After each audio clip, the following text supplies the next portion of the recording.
తెలుగు సాహిత్య విమర్శ గత దశాబ్దిలో తెలంగాణ ప్రాంతం నుంచి ఏ విధంగా జరిగింది అనే విషయాన్ని మాట్లాడటానికి ముందు అంశాన్ని మూడుగా విడగొట్టుకోవాలి.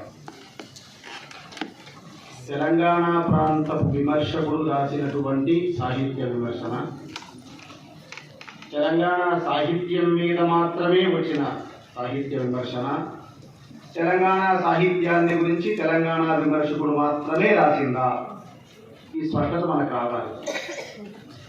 ఇందులో ఏ ఒకటి మాత్రమే మనం ఎన్నుకున్నా ఎక్కువ తక్కువ తప్పకుండా వస్తాయి, తప్పదు. కానీ ఎక్కడో ఒక తెలంగాణలో వచ్చిన సాహిత్యాన్ని గురించి ఏ ప్రాంతం వాడు రాసినా అని ఒక దగ్గరికి వెళ్ళామనుకోండి, ఒక లాభం ఏమిటి అంటే మన సాహిత్యాన్ని పక్కవాడు ఎట్లా చూస్తున్నారు అని స్పష్టంగా తెలుస్తుంది. మన డబ్బా మనం కొట్టుకోవడం ఏముంటుంది, పక్కవాడు ఎలా చూస్తున్నారు అది లాభం. అక్కడ మన సాహిత్యం గురించి మన వాళ్ళే ఏం మాట్లాడుతున్నారు అని చూసామనుకుందాం, మనలో ఎన్ని సమూహాలు ఉన్నాయో బయటపడతాయి, అది ఇంకో లాభం. ఇది రెండోది, మనది మాత్రమే మనం చూసుకుంటే. మూడవది, మీతో నేను ఇంతకుముందు ప్రస్తావించినట్టు తెలంగాణ ప్రాంత విమర్శకులు మాత్రమే రాసింది అన్నాం అనుకోండి, రావిశాస్త్రి గారిని గురించో కారా గారిని గురించో మన ప్రాంత విమర్శకుడు ఎట్లా చూస్తున్నాడు.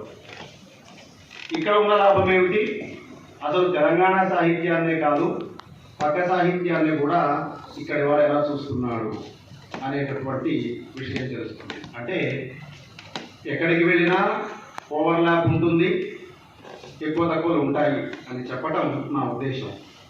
ఒక పునర్మూల్యాంకనం లాంటిది, చర్చ లాంటిది చేసుకునేటువంటి అవకాశం వచ్చింది అని మనం చేస్తూ, అరుణతార లాంటి పత్రికలు 2020లో సాహిత్య విమర్శ కోసమే ఒక సంచికని తీసుకురావటం, ఇలాంటివన్నీ కూడా తెలుగు సాహిత్య విమర్శలో కనిపిస్తున్నాయి.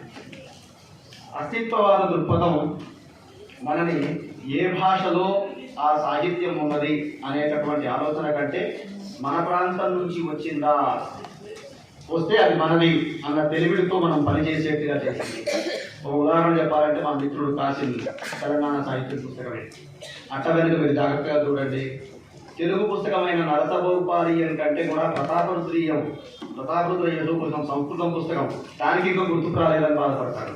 మనం తెలుగు లెక్చరర్లం కదా, సంస్కృతం పుస్తకం ఎందుకు అని అనుకోడు.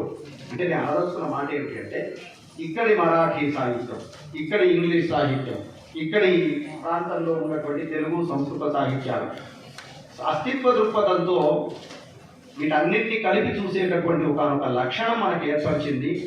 ఆ లక్షణం నుంచి మనం తెలంగాణ ప్రాంతంలో సాహిత్య విమర్శని పరామర్శించడం లాంటి పనులు ప్రతాప్ రెడ్డి గారు లాంటి వాళ్ళు కొంతమంది ఇలా చేసుకుంటూ వచ్చారు. అయితే ఆ పరామర్శలో మనం గతం గురించే ఎక్కువ మాట్లాడుతున్నాం, కానీ వర్తమానంలో నిజంగా అది ఎంత గట్టిగా నడుస్తుంది అని చెప్పడం కొంచెం ఆలోచించదగ్గ విషయమే అని మనవి చేస్తూ, సుక్కిరెడ్డి నారాయణ రెడ్డి గారు వర్తమాన సాహిత్య విమర్శ, తెలంగాణలో వర్తమాన సాహిత్య విమర్శ అని కొలిలో ఒక వ్యాసం రాశారు.